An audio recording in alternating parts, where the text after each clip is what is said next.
the rest of the film together with the other people, and we had this 2-year search for archive. There were gaps in the archive. You probably could see we had to film in and out of the archive. And then, right at the end, which would have been about 18 months ago, we interviewed Paul again.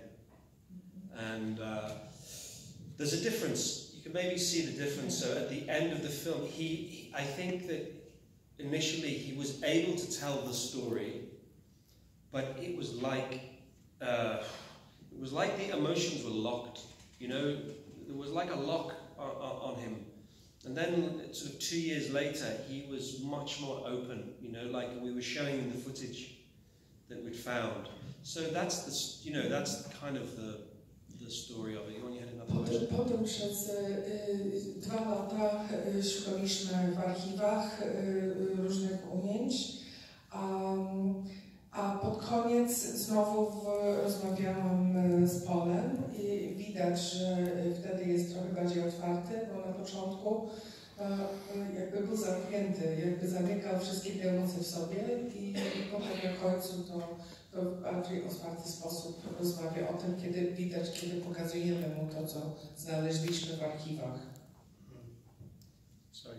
Yeah, and I'm really sorry I don't know much about you, and because I wasn't prepared for the meeting with you, and so can you tell us more about yourself? Is that your first documentary? Or No.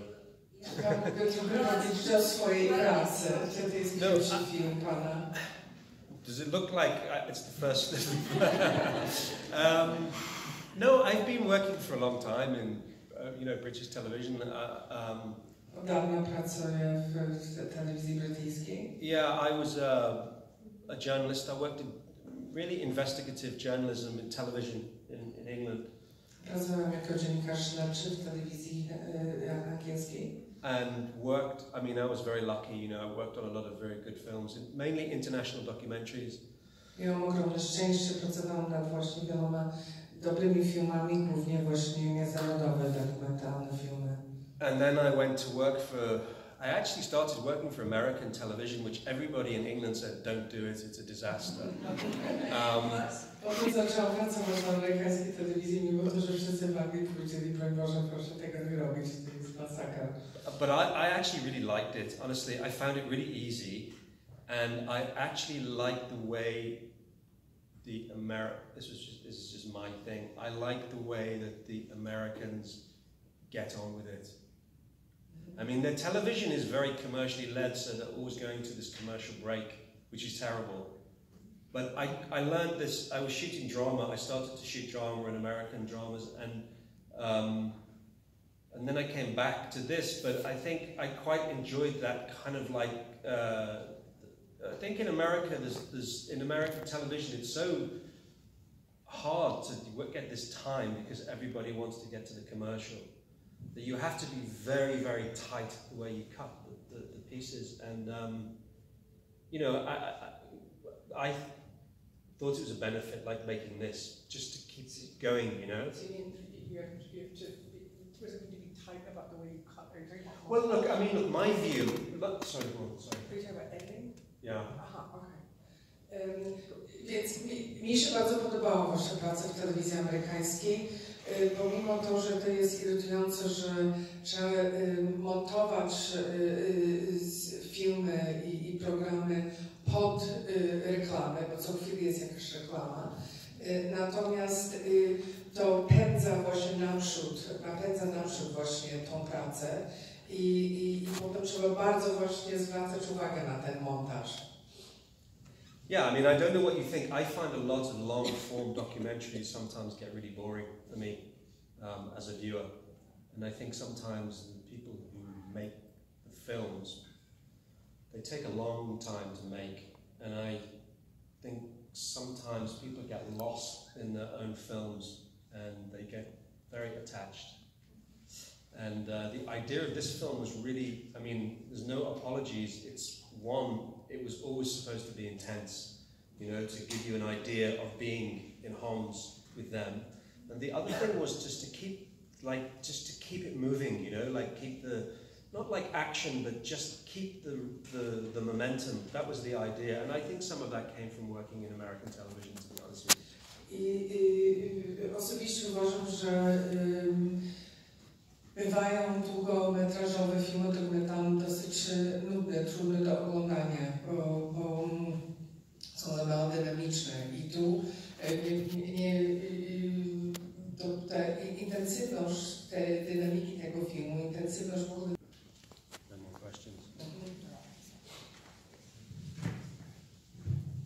While you were making this movie, I'm sure you had your own thoughts about the, let's say, the efforts or lack of efforts of international community in Syria, especially the diplomacy. I would like to know your thoughts and your comments about, let's say, the British diplomatic efforts and American diplomatic efforts in Syria. Were there any moves from the British part? Has this specific case make any pressure on the British diplomacy to do anything? How long do we have? Look, in terms of Britain is, I think, insignificant, inconsequential to Syria, is my view. Two things really. I think one is this period when this story took place, I think was the end of the very first phase. You know, I think it had begun to become militarized, but I think it was still very spontaneous, essentially spontaneous. And I think after Homs, I think Homs was the turning point. I think the Syrian government, this was the blueprint, this is what they were going to do. And then everyone came in. You know, the money came in from the Gulf. The Americans promised them, we'll help you, They did nothing, really. Sorry, could you just, what do you mean the money came in from the Gulf? Sorry, money came in to arm the opposition. And then the jihadis started to come in because they were the best fighters, frankly. My view is that I don't think there is a single country, maybe Norway would be the exception, but I don't think there's one country involved in Syria that's done anything with the wishes of the Syrian people. It's a power game. You know, America, and I also think Syria paid the price for Iraq. You know, I mean, in many ways. There is no way that there's no way the British or the Americans will intervene whenever they want, basically, but even in America, it's been a disaster for them, you know, and it was not the solution anyway. So I think diplomatically, I think it's a disgrace, frankly, and I think every country was just using Syria for its own interests. They had no interest about, sorry, is that a... I'll try. I mean, let me just say this one thing. Sorry, do this. Yeah. Oprócz Norwegii.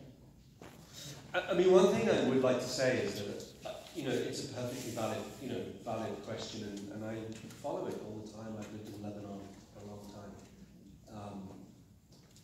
What we wanted to do, one was just to tell us the story. I mean, the story is just an amazing story, but just to show what journalism, in its kind of proper form, you know, the power, not so much the power, but just what some journalists will do. I mean, there's so many other journalists doing Syrians and, you know, local people, they're doing it today as we speak.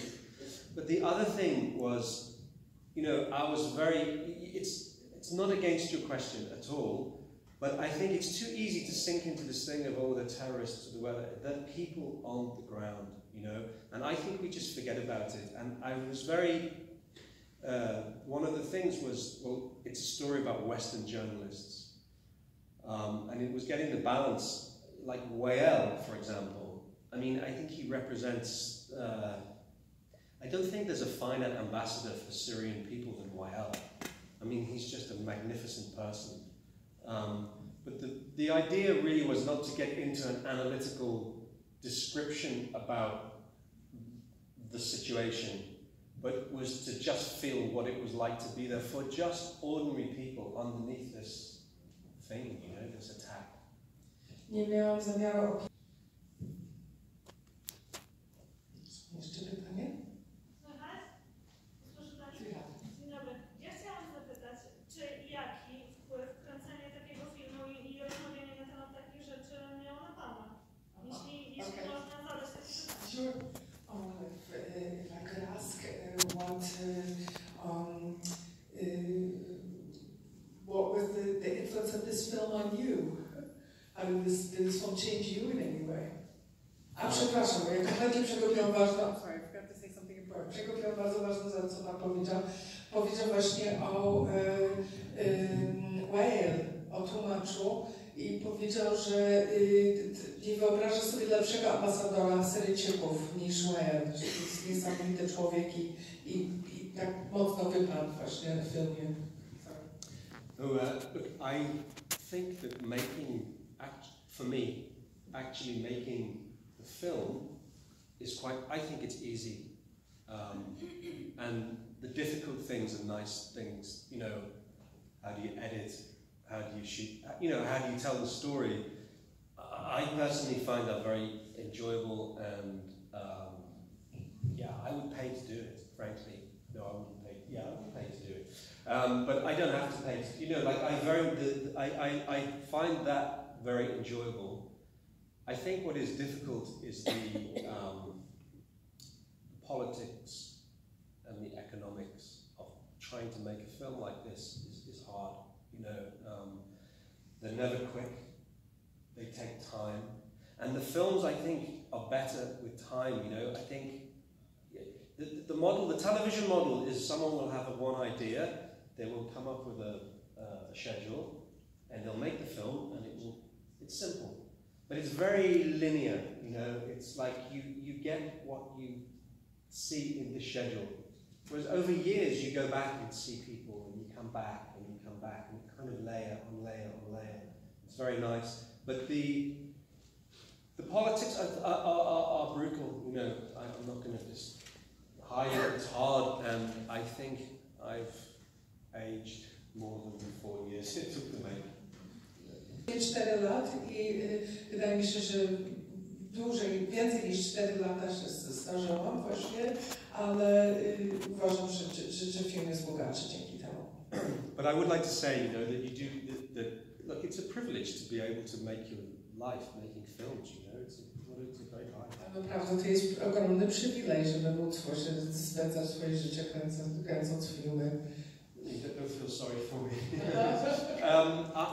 I would just like, I'd say so one of the nicest things is just the people that you meet, you know. I would like to tell you, like, Wael is in the film. So Wael is in Scandinavia. Wael jest w Skandynawii w tej chwili. And he only has a refugee visa. Aha, ma właśnie wizę dla uchodźcy. So we arranged for him to have a visa to come to England to do the interview. Aha, więc musieliśmy właśnie organizować wizę dla niego, żeby mógł przyjechać do Anglii na te rozmowy.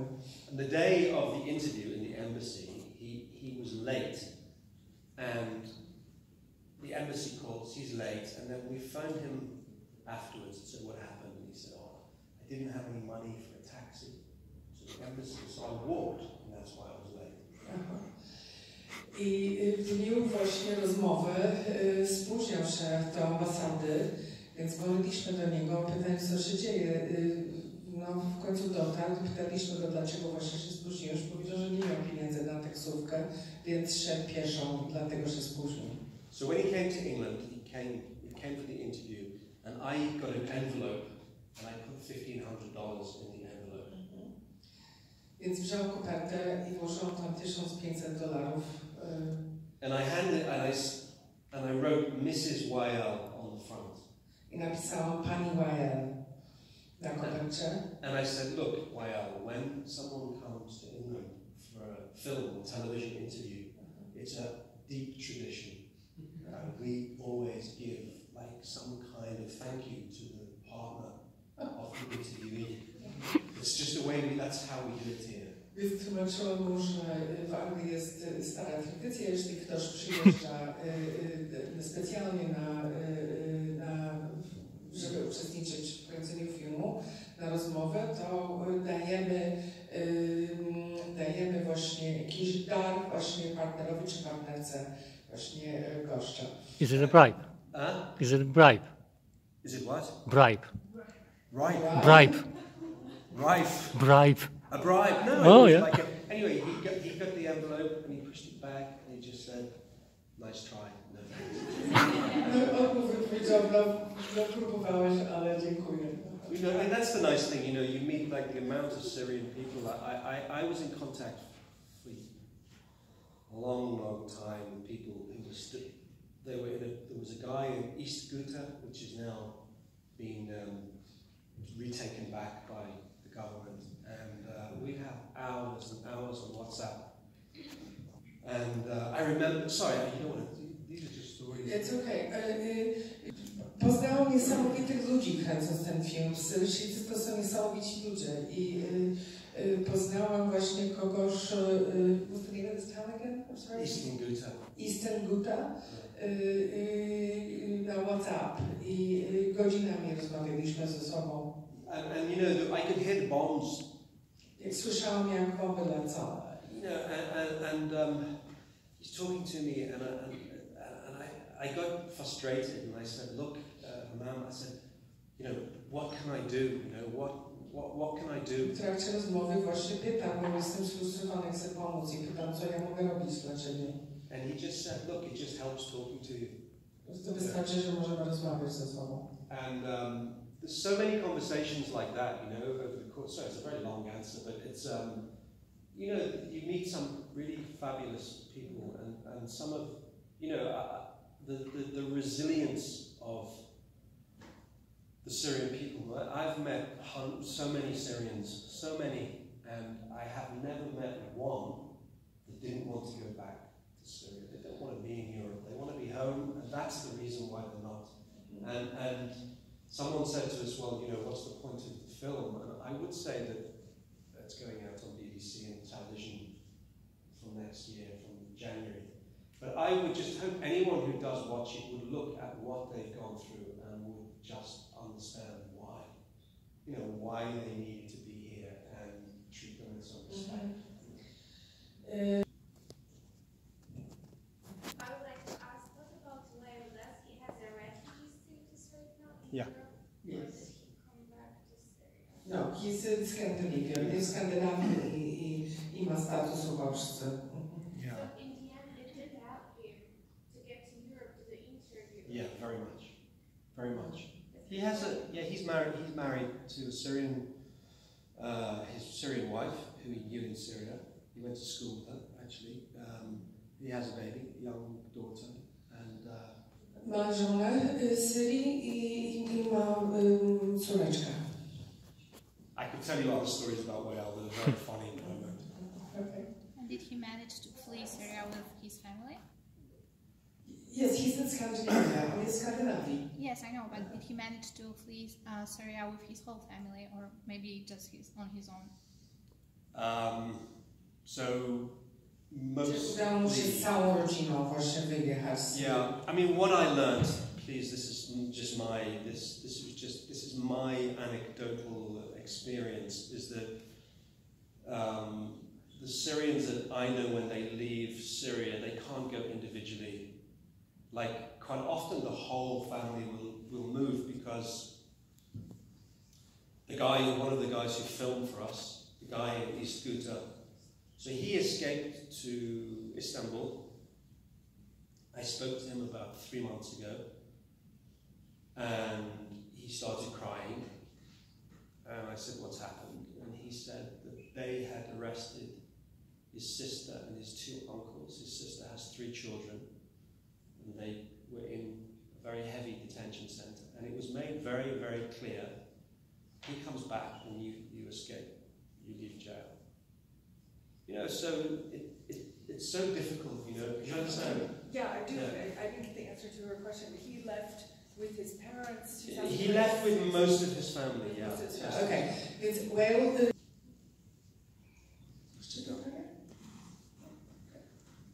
What about your next project? Jaki pan ma następny projekt? Yeah, I have a few things going. You know, I can't say actually because sorry. I mean, I would like to tell you. I would like to tell you. I have one other project in Lebanon, which is quite a big one. Duży projekt w Libanie. No, there's quite a few things. Actually, we started showing the film in June, and I would say that what is it now, December? Yeah. It's still going, you know, it's like a full-time job to just screen the film, you know. I just can't say what I'm doing. Dopiero zaczęliśmy pokazywać film w czerwcu i naprawdę to jest praca na pełnym etacie, po prostu pokazując ten film, ale mam duży projekt i tego nie mogę opowiadać. I would, listen, are there no more questions? Do you think that Wales went to Scandinavia and the Western media helped in that? Okay. Czy media zachodnie pomogły? What do you mean? What do you mean? Like he was more in danger that he was a translator for the media, and they wanted to help him more too. Yeah, I mean, I think that the system recognizes people who are in political danger. I mean, it was obvious that he was politically active. He came from a very good family. I mean, he lost a lot, you know. What do you mean by the system? I mean, do you know the immigration system? I mean, certainly, I know in England, in Britain, you know, a number of Syrian people have come out. I mean, if they were politically active in a non-violent way, then, you know, I think they are high up the... I mean, he was known as a guy, you know, it wasn't a difficulty for him to prove that he was in danger of staying. He couldn't stay there. He'd be dead. But the media weren't involved in it. No. Directly. No. Więc nie, media nie pomogły, tylko że... I would, unless there's any more questions of that. I mean, I'm just wondering how one can possibly apply for a visa to move from a country like this that looks like a war zone, and I can assume that by the time he did apply, the situation got worse. So, like, through what channels, like, how is it even possible? Well, jak fizycznie ktoś się stara właśnie o wizycie, o status uchodźcy w takim miejscu, które jest bombardowane, tak? No to jakie są kanały, jak można to robić? It's a good question, right? I mean, honestly, I don't know the answer because I'm not an immigration specialist, you know. So you weren't in touch with him during this? No. He left independently. I mean, we found him in Scandinavia. So you lost touch with him after you made the film? No, Paul lost touch with him, and they all they kept in contact with each other. They're all out of Syria. Więc nie wiem naprawdę, jak fizycznie jemu to się udało. Look, I would just finally like to say that I do understand. I mean, the film is intense, and it's tough, you know, and it's supposed to be intense. That was always the idea. But I do understand that it is a heavy thing to sit through. So I would just like to say, and I know that Paul would say it as well, we normally try to be together, but I would say on behalf of both of us that I do really appreciate you taking the time to watch the film. You know, when you make a film, it doesn't exist unless people watch it. So